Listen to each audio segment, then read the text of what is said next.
back then everything was pretty tight too. So we went a little oversized.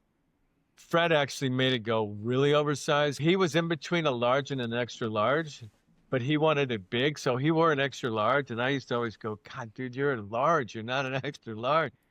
So he'd be all like doing his Fred Couples thing. And then everyone wanted to copy Fred. So then everybody wore the bigger size, and it wasn't supposed to really be that way, but it sort of got out of hand.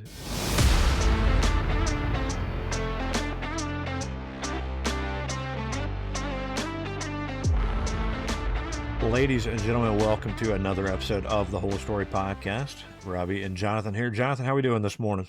Doing well. I appreciate you letting me borrow your everyday vests. Clearly, you don't have yours on, so I'm wearing yours today. No, just joking. We each have our own. We each have our own everyday vest, and you can wear it every day. I'll be honest. I wore this today because Robbie, behind the scenes, behind the curtain, had worn his for 2 days in a row. So I was like, surely this will be the day he doesn't wear it, and it's not. He didn't wear it, so it works out well. The B. Draddy everyday vest is one of the greatest inventions in the history. It'll go down in the history of inventions as one of the best things. History of inventions or history of vests? Inventions. Just in general, okay. In general, inventions, yeah. I mean, it's like, printing press, everyday vest, right. Cars, phone, right. Like all the, it's up there. So definitely in the mix. Yeah, good segue to thanking B. Draddy for the everyday vest and all the other fun things that they do. Check out all the Summit Golf brands, including B. Draddy, Zero Restriction, Fairway and Green. If you go to their websites, you can use the code BestBall20 and get 20% off your order. We are in the fall, and like I'm looking outside, I know we're gonna have some rain today. That Zero Restriction rain gear is going to come in handy pretty soon, I think. I wish it would actually turn fall. For those of you who don't live in the South, fall is 85 degrees and humid. Yeah. With your air conditioning on and still sweating if you put on any type of layer. So yeah. Even though I prefer the summer. Fall is just October, summer October, right? Right, that's exactly right. You have just a version of it. Yeah, so yeah. But no, many great things from those guys. Very thankful. Also, Western Birch. Jonathan, you mentioned you're going tomorrow to play some golf. I am. I'm sure you'll be scattering some Western Birch tees all over the place. If I remember to take them out of my bedroom, because that's where they're sitting right now. Otherwise... That's an odd place to store your Western Birch golf tees. I have all of my... Because I'm redoing my garage for all my golf stuff, I literally have like this pile in my bedroom of things that need to get out of there, but don't have a place to go yet. So hopefully the golf tees, I've got a bag that we used on our Good Company trip, and it has as many golf tees, not as many as it can carry, but quite a few that it could carry. And so, yeah, I've got to make that adjustment in life here in a week or so back out to the garage. You talking about that Jones golf bag right behind us? That's exactly what it is, yeah. That's the one. God, that thing's so good. Oh, man. A little cooler, a little Ranger cooler. I can't wait for it to be I'm excited. But yeah. Hopefully golf tomorrow. That's the plan. Yeah. Western Birch, many thanks. So today's episode, we haven't even mentioned who our guest is. No. Hopefully you've stuck around this long. But have you heard of the name Ashworth? Yeah, right? Once or twice. Once or twice. John Ashworth, the man behind Ashworth Clothing, Linksoul. Now he is all over the place at Goat Hill Park because he was a part of the group to help save Goat Hill Park. Jonathan, we've done this for 130 plus episodes at this point. So many of our guests say either one, the best logo out there, or their favorite spot is Goat Hill Park out in Oceanside, California. And John's kind of the reason it is what it is. I mean, it sounds like the landman type place, incredible vibe, like you want to go hang out, dog friendly, kid friendly, just a real cool place. Yeah, obviously a different part of the country, California versus Nebraska, but the same feel of we really need to enjoy and embrace the outside and nature. Like a Sweetens Cove, landman, yeah. I can't wait to go out there someday just from the sense of, one, it sounds like I don't have to wear shoes. That sounds perfect. And then just to be in a place and space that people have protected an environment from the nonsense that gets carried in. And you obviously got a group of people that really care about it, and more importantly, care about the community. Yep, I agree. So great chat with the legend, John Ashworth. Hope you guys enjoy it. Check it out and check out what he's got going on. Go visit Goat Hill Park And many thanks to our friend Grant Holly, who got us in touch with John to set this up. If you have somebody that you think we should interview and hear their story on the Whole Story podcast, shoot us a message. Reach out over social media, shoot us an email. You can find a way to contact us. We're not that hard to find. So, right? All right. Well, this episode, John Ashworth, y'all enjoy the Whole Story podcast. Hey guys, Robbie here. Just want to give you a heads up. We missed a little bit of the intro with John, his early days into golf, grew up playing, but we missed a little bit of that, had some technical issues. So we jump in to his story about being on the agronomy side of the game. So you were saying you did the agronomy thing. You were kind of going down that route. And I think the last thing you mentioned was getting up at 4:30 to make it for a 5:30 start. Yeah, every day. I did it for about 8 months, and then I said, that's it. And then a buddy of mine, Mark Wiebe, I don't know if you heard that name, but he's pretty good little career. We grew up together, and again, back in junior golf, we used to play all the time together. He's about a year and a half older than me, and back then, tour school was like twice a year to try to get your card. It was totally different, and he had tried and not made it like 5 or 6 times, and he was a really good guy. He was getting so close. Anyway, he said, "Why don't you come caddy for me? And if I get my card, why don't you just come caddy on the tour for a year or so?" So I was like, "Sure, let's do it." So we went and played mini tours, and then went to Q school and did the whole, sectional, regional finals. And he kind of skated right through to the finals at TPC. And we went through that and made it. He was finished like maybe 15th or something, got his card. So I went and caddied for him on the tour for a year, which was a great experience, right? Going around, it was like being with a circus, as you guys know. I mean, it's like, and it was 1984. The money wasn't very big. So, and he was a rookie, but I got a lot of great stories from those times. And, I was living in my car half the time because Were you driving from event to event? Yeah. Oh, yeah. Wow. Well, times have changed, huh? It was totally different back then. It was like, so anyway, but I didn't really want to do that forever. And what happened was, his sponsor and I, Jerry Montiel, from Denver, who actually grew up in Escondido with this big Escondido connection. And, but he was a very entrepreneurial business kind of guy, and he and I became friends. We'd see each other out on the road and, grab a meal and go party a little bit. And so we became friends, and I kind of told him, like, I think I'm going to go home and try to get a real job or whatever. And he said, "Well, why don't you come work for me? I'm starting I got a couple buildings in Denver, and I'm going to turn them into, like a high-end sporting goods store." So I was basically, he had another partner, and then I was the first guy they hired. So I was like a manager / buyer at a sport. I bought all the golf stuff at the time. So I got to see what everybody was doing, and yeah, I bought tennis stuff and exercise equipment, all kinds of stuff. Anyway, it was 1985, and the economy back then was really bad. I mean, interest rates were like 17%, and Denver was struggling. And he decided it wasn't working for him, so he decided to shut down his stores and liquidate the merchandise. And he said, "Well, listen, if you stay on with me and help me go through this process, then we'll figure out another business to start." I'm like, "Yeah, sure, no problem." So I helped him out, and it was a tough process, but we closed it down. And he said, "Well, what if you could do anything, what would you do?" And I said, "Well, and I was always kind of into, clothing and what I wore and everything else. And And I said, man, golf clothing is so bad right now. I think we could actually do our own clothing line and and appeal to guys like I was 25 or 6 at the time. There's so much crap out here that, and it was so different back then. There wasn't, it was a little cottage industry. There was no Nike or Adidas or anything like that. No, all the brands you see today, none of them were there.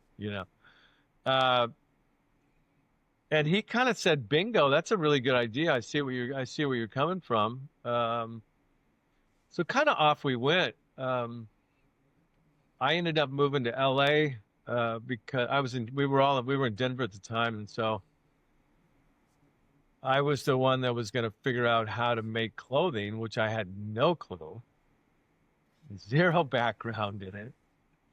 And he was going to raise some money. We raised a little bit of money, and he was doing some other stuff, and so I moved to LA and just kind of dug it out. School of hard knocks. Do you still have your sewing machine from that first shirt that you made, or? No, but I could visualize our little scene up there in downtown LA. Yeah, I had a little warehouse design studio, and just kind of figured it out. What was the first thing you made? Do you remember? Yeah, I mean, it was a pretty big collection, really, for not knowing anything. But it was, I was, at the time, everything was 100% polyester. And I was coming from California, and I really, our weather out here is perfect, and so I was always used to wearing, mostly natural fibers, cotton stuff, a lot of surf brands, Hang Ten, OP, stuff like that. And those were the brands that I wore. So, one of my whole things was, we're going to go completely against the grain. We're going to go for natural fabrics. We're going to go, a little bit. Back then, everything was pretty tight too. So we went a little oversized. Fred actually made it go really oversized because he was in between a large and an extra large, but he wanted it big. So he wore an extra large. And I used to always go, God, dude, you're a large. You're not an extra large. So he'd be all like doing his Fred Couples thing. And then everyone wanted to copy Fred. So then everybody wore the bigger size, and it wasn't supposed to really be that way, but it sort of got out of hand in the, late 80s, early 90s. But yeah, so it was Fred Couples and then the Fab Five of Michigan that stared making the real baggy clothes popular. That was it. I remember you watch those videos and you're like, why are their polos down to below their elbow? Like, is that on purpose? Because wasn't meant to be. It really. Right. But anyway, so mostly made some knit shirts, 100% cotton, made everything in America. Did make some trousers. Believe it or not, at the time, I think we even had pleated trousers because everything was flat front. So we, again, going against the grain, we went, that way. So crazy, which are actually coming back a little bit right now. I'm not sure they'll make it all the way back, but I know. I really hope not. Well, I guess let me ask that. Yeah, like you coming from, starting the shift in golf fashion. Obviously, there's a lot of buzz in the market today about, again, kind of changing what golf looks like as far as style, things like that. What's your thoughts on the way it's going? I mean, you've got the Malbon, you've got the Manners Golf, and all these brands that are trying to either be different or maybe even throw it back to a little bit of the retro stuff that maybe you started. No, I know it's kind of what goes around comes around in style a lot. Everything's been done, really. It's just a matter of how you want to interpret it. There is a million brands. I don't know how they pop up and hang in there for as long as they do. It's a very tough business, actually. But it's not rocket science either. Anybody could kind of figure. If I could figure it out, anybody could probably figure it out. So, are there any of them that stand out to you as people that are doing it well? I don't look all that close. I mean, Malvin's done a great job on just, I mean, their whole, I mean, they just keep doing stuff. You know, they do so much stuff. It's like, it just makes my head spin. Like they're always doing some new event or some thing, you know? It's collaboration and this and that and the other. I mean, that's, take my hat off to the guy. It's just, it's pretty impressive how many things they do, you know? Uh, I don't know. I don't know. I'd have to think about it. I don't really follow it that close, you know? I've always had blinders on, like, you know, just kind of do what I would like to do, and hopefully people like it, you know? Do you think the process is the same? I just listened to a podcast, or I think it's coming up. I saw it on Instagram, Off the Deck, where because I've been in business before, but I've never had to manage like 6 to 9 months in Well, advance when it comes I to can, yeah, ordering and it's thinking crazy, isn't it? I mean, that's what I mean. That's what I mean about all these little brands that pop up because it's really hard. Not only you have to order 6 to 9 months in advance, you got to plan that. You really got to be a year and a half out of what that 6 months is, because you have. I mean, the process golly. is crazy, right? Because everybody's dealing with Asia and it's or you know different parts of the world. It's hard to make. It's kind of hard to make stuff in America. Although I'm seriously a lot of stuff behind you is kind of like stuff that I'm working on to see if I can actually come back and make some decent stuff in America. Um, but yeah, no, it's the process isn't easy really, and then you gotta the margins aren't all that great really, and everybody Yeah. thinks it should be, you know, God, that's so expensive, and you if they knew the whole process, you'd go, wow, it should be like 3 times more than that. It's crazy. Yeah, everybody's trying to do it, but not many do it well. Well, you mean you've had quite a career in the apparel world, but you've also done an incredible thing in the actual golf course world. Maybe getting back to some of your early Yeah. agronomy days, you had a project to save Goat Hill Park, and I know that's a place really that you love, and a lot of people do. And we have again a ton of people that say, "Hey, this is the place to go." Incredible logo, stuff like that. So talk to us a little bit about Goat Hill Park and why that place is so special. Right. Well, it's in Oceanside, California, about a mile from the ocean or so.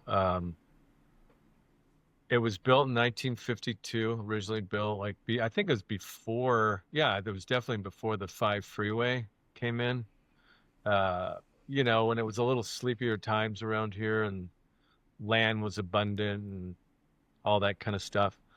And I actually played it as a junior golfer, you know, in a junior golf tournament. And there was a high school team that we'd go play over there on high school matches and stuff. So I knew it pretty well. It was originally a 9-hole course, you know, regulation length, 9 holes. There's a lot of eucalyptus trees, you know, you're going through.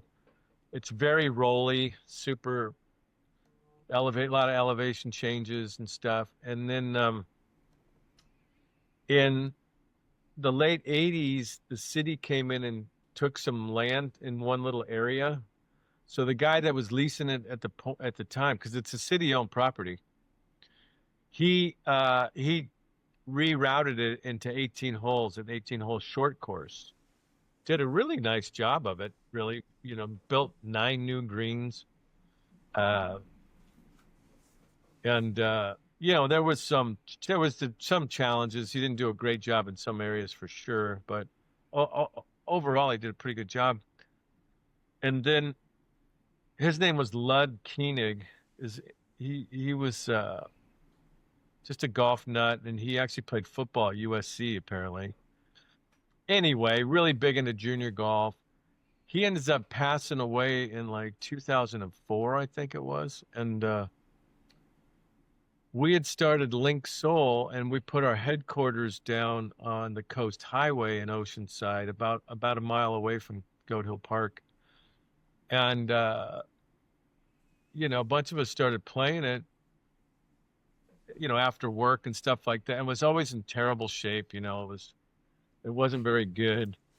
The greens were always kind of good, but it was rough around the edges, but it was $10 to play 9 holes or whatever. So, and then I think it was about 2012, there was an RFP, a request for proposal, to try to change the use of it, and all these big developers. It's like 75 acres, ocean view, Southern California. It's like $100 million piece of property, right? Just with nothing on it. And so we got the idea of like, hey, let's just try to save Goat Hill. We never thought they'd take us serious or would ever get it. And also because the course that I grew up, I told you guys I caddied for my dad on, that had gone under like right at that time. And then the course I played high school golf, Escondido Country Club, was gone. Some developer came in and took that and built houses. And there was like 2 or 3 others in the area. It's like all of a sudden, in the course of like 2 or 3 years, it's like 4 golf courses were gone in our area. And now this one's up, and it's right literally in our backyard. So, I thought, let's just put a plan in that just says we're going to fix up the golf course. We're going to be the home of the North County Junior Golf. We're going to be able to have events and weddings and have this be the community hub, a place for people to go outside. So it's not it's a green space that once you lose it, you're not getting back, right?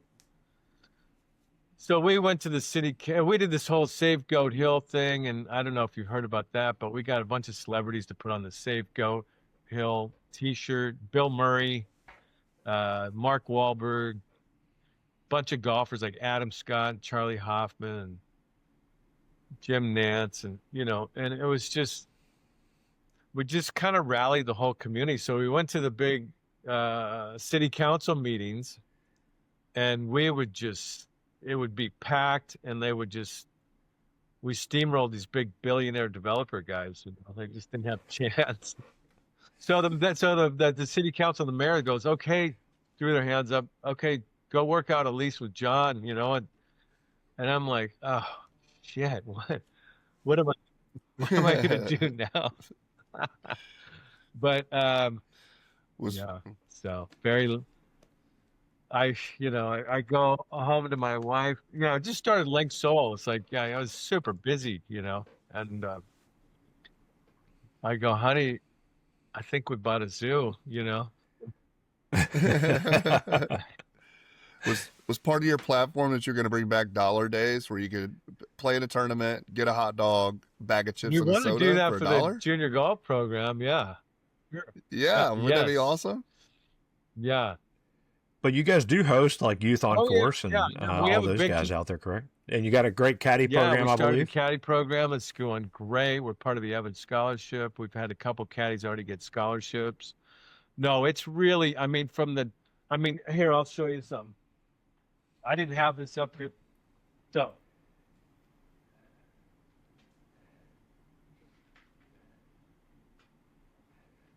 I don't know if you can see this.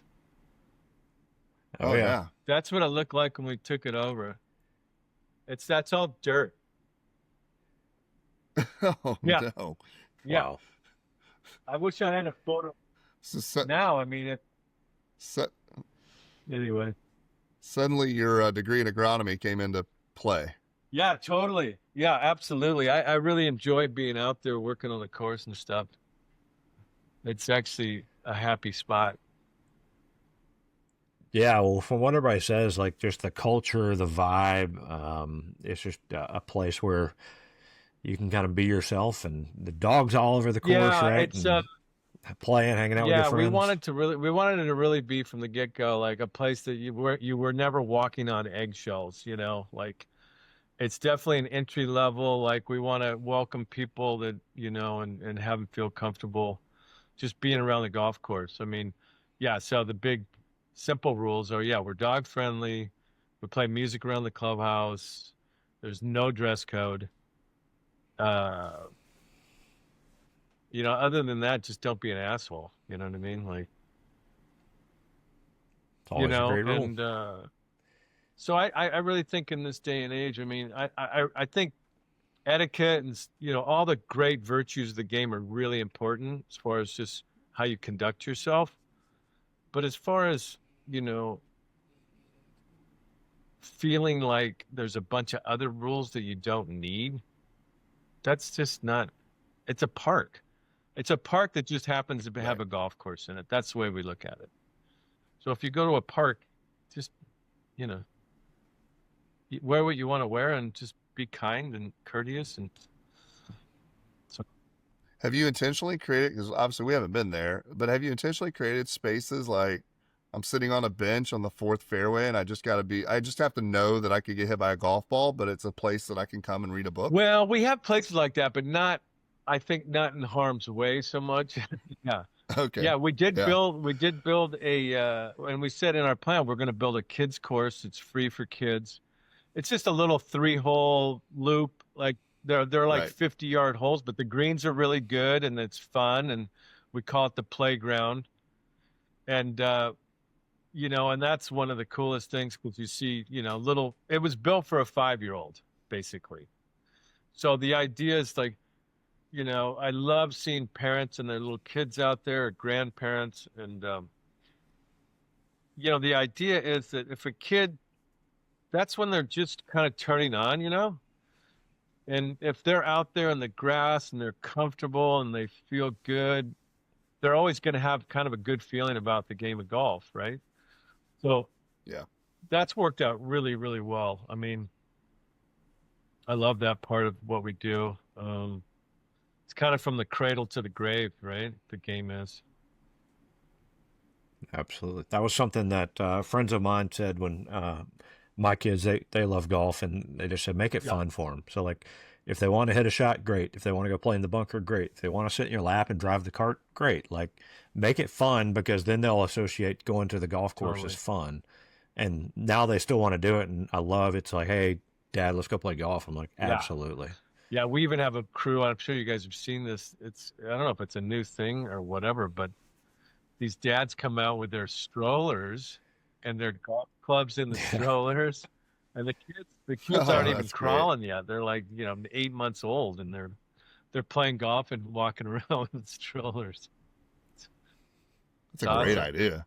I love it. Like a stroller insert. Yeah, on the no, back they of have a them. regular stroller. They have them. But we fortunately don't have small children anymore. I loved my kids when they were small. I'm really glad that they're not now. Your 16-year-old don't want to get pushed around in a stroller right now, Jonathan. No. Well, John, looking back in your journey throughout golf, if you were to look back and tell your 21-year-old self, give yourself some advice, what would that be? Oh, wow.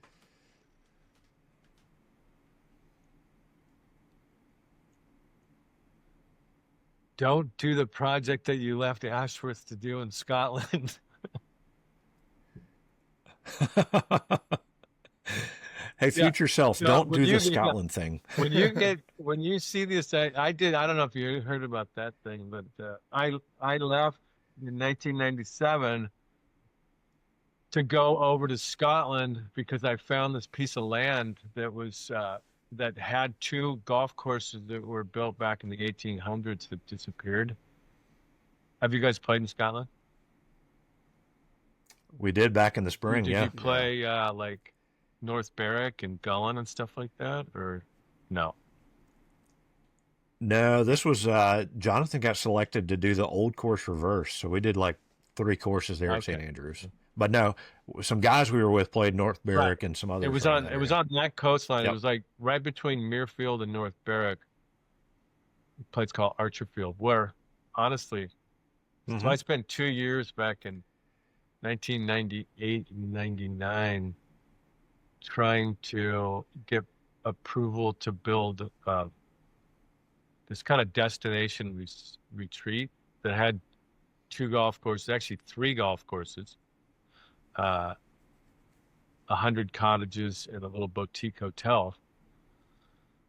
And because my wife and I were thinking, you know what, let's why don't we move to Scotland? You know, I love links golf, you know, and it's my favorite. And she went to school in England as a kid, and we thought, let's have our kids grow up, you know, in Europe and Scotland. And, so anyway, went over there and spent a couple years and actually got the planning permission. I put a, you know, invested some money and did this whole thing, and then I needed to bring partners in, and I brought this one guy in that wasn't a good guy, wasn't a good man, and he ended up sort of doing a number on me. And, Hmm. I ended up leaving, but the thing is, it's all came down to earth. That's where they play the Scottish Open.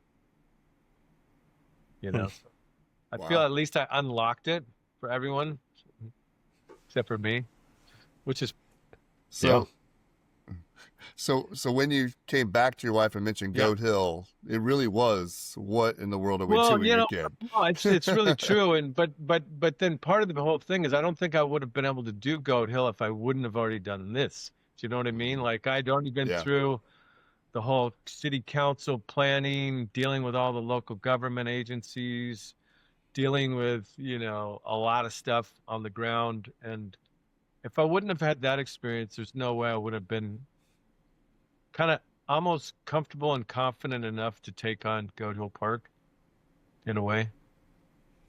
So Yeah. Sounds like you find an old course along the coastline, and John might be your guy to help get a project started. Well, you know, are there any opportunities or gaps in the market today, whether it's course stuff, whether it's again style, fashion in the golf space that you maybe hope to tackle next? well, God, there's a real renaissance going on, isn't there, with golf? I mean, it's like you never thought. I mean, COVID was obviously the big igniter, I think, and then all this young blood like Melbourne and all this, just a lot of young energy, which is great. It's still a timeless game, you know, and I hope we don't ever lose that aspect of it. Doesn't need to be stodgy, but it does need to keep its dignity, I guess. Um, Hmm. but yeah, no, I think there's going to be a lot of opportunity. I mean, there's so many. I mean, from an apparel side, I mean, you know, whatever. I mean, whoever can withstand what it takes to do it, you know, good for them. But you know, I guess my taste level is a little bit more from a timeless point of view, and natural and stuff like that. But golf in general, you know, it's destinations, all these really cool golf courses being built, and you know, and I think there's a big renaissance also going on for public golf course. It seems like, you know, like the Goat Hill Park thing and stuff like that. I think there's a lot of that happening. So I always want to see it come down to the working class. I wish it wasn't a game of such an elite status, you know, where it was actually affordable because I just think it makes people better human beings, you know, to be around a community. I think it uplifts people to be outside, to be with their friends and their family, and get away from the madness of the real world, you know, just for a little bit. I think it really helps reset people. Um, so I'd love to see more and more a push for that. I think that would do good for society and the world. Um, I just don't know how we get that message out there that much, but I guess it's just bit by bit. Yep, little by little. We're big fans of that as well. I think Jonathan's even rocking his Landman public golf shirt. Oh, cool. Dude, Yeah, Oh, yeah. yeah. There you Where's go. that? Or what is that? Up in Nebraska, Okay. Landman. I think I have heard of that. Yeah. So, King Collins came in and designed it. It was literally a farmer. Oh, I just What, heard, 700 heard of that acres? the other day. Yeah. Yeah. It took him a day or something to do. Yeah. It's like some crazy. Yeah, it's like 600 acres on top of like a ridge, surrounded by cornfields. And Will Anderson, his family had the place, and Rob Collins Oh, I and love Rock Collins. and See, that's Cad. those guys are great, man. Yeah. Yeah, so they designed it. It's awesome. It's a public course, and it's grown in popularity. So they kind of pre-sell their tee times, but anybody has access to it. So it's nice. Yeah. Great spot. Highly recommend it. You know, it's funny about Goat Hill Park. It's like, because we're in, right by Carlsbad, and actually Titleist is literally a mile down the road from us on Oceanside Boulevard, the testing and like where people go get fit and stuff. Like, so yesterday, like, well, I actually, Dave Stockton Jr., sure you name. He was out yesterday. I played with him yesterday. And then I get done, I'm walking in the shop, and there's Mateo Montecero and Soren Hansen, buying hats, and they're gonna go play, and they're all smiles and everything. And they go, it's like, I mean, Goat Hill Park. It's a par 65. It's fun to play. It's nothing. I mean, it's just a little muni, right? It's not like, Yeah. but it's just. I think you could. I think it's the whole vibe of like having dogs and no dress code, and just it's so relaxed that it's so anti-establishment in a way, golf establishment anyway. So I think that's Yeah. Well, that's what. We interviewed. We've been doing this for almost 3 years now, and one of our early interviews was with Michael Verska, the custom fitting guy for Callaway, and he was just talking about. I think he had a hole in one out there, so he absolutely loves Goat Hill, especially because it's right down the road from where he is. So yeah. Yep. Oh, very nice. Well, we ask everybody. We'll kind of shift back to wrapping this thing up, but we ask everybody about their most memorable golf shot. So, what is yours? Oh man, I go back when you said. I guess I go back to a hole-in-one. It was on number 17 at Bandon Trails. Have you played Bandon Trails?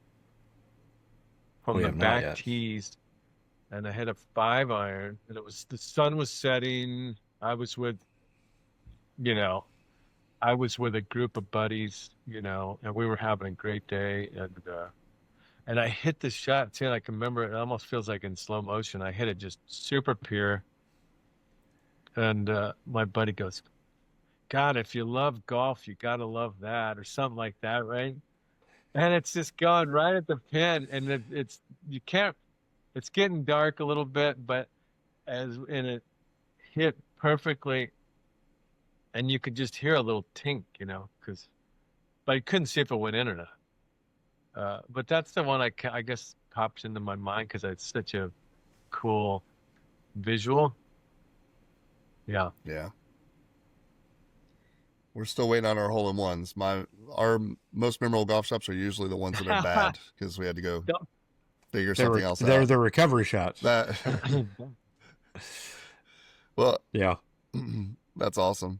Another thing we like to do is what we call the quick 9, just a little back and forth, easy questions. Robbie, why don't you go ahead and get us started today? Yeah. So what's the favorite course that you've ever played? Cypress Point. We've heard of that one. That's a good choice, seems. Yeah. Do you have, or what is the top of your bucket list course? Oh man.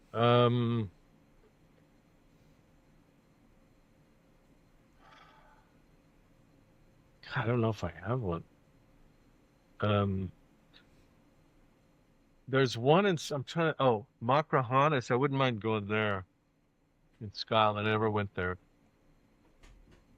Yeah. Very nice. All right. What's the best course that no one knows about? Best course.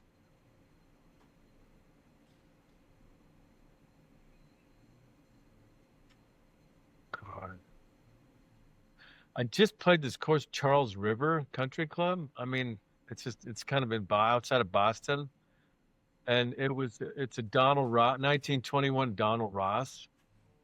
The greens were running 12. It was crazy. It was beautiful. Anyway, it was a fall, the leaves were changing and stuff. I don't know. That just came to mind. Sounds great. Who would you put in your dream foursome? And for you, I want to be very specific. You do not have to pick professional golfers. You can pick anybody that you want. I would pick I never played with my grandfather. I'd pick my grandfather. I'd pick my father. and I'd probably pick my brother. So it's a family deal. Yeah. Yeah. That's I awesome. love it. All right. You mentioned Goat Hill's always playing music. What's your walk-up song to the first tee? I would say Imminence Front by the Who. That's great. What is your favorite club in the bag? Oh. Dang. I don't know. I kind of would say 9-iron. Is that crazy? I don't know. No, it's your bag, your favorite club. Love it. All right. Favorite snack on the course? Jeez. I would say I don't really do much snacking on the course. I would say trail mix. Sometimes I'll take trail mix out. Yeah. Okay. All right. Favorite golf course logo? Goat Hill Park, baby. Of course. It is an incredible logo. Did you No, design my it? nephew Jeff Cunningham did. He's done a lot of great work, and that was one of his really good ones. Yeah. Yeah, highly sought after. All right, last question. Finish this sentence. The best part of golf is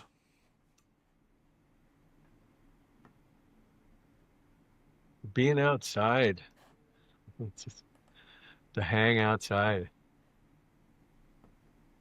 Yeah. I love it. I love it. Well, John, this has been a lot of fun, man. What's next for you? What do you got in the hopper? Any secrets or big things you can Not reveal? really. I'm just trying to take it one day at a time and Aren't we keep all? making the goat as good as we can make it and doing good by that. And I still enjoy making clothing, so I'll keep dabbling in that. And yeah, just evolving. Yeah. Well, very nice. Well, Jonathan and I have it on our bucket list to get out there and play Goat Hill, so we will let you know when we're Come heading see that us. Be way. my guest, please. Yeah. Yeah, we'd love to do it. But this has been an honor. Many thanks to Grant for making the introduction, and to all those that have said that you were an incredible person to hang with and a good chat. So thank you for joining us today on the Whole Story Podcast.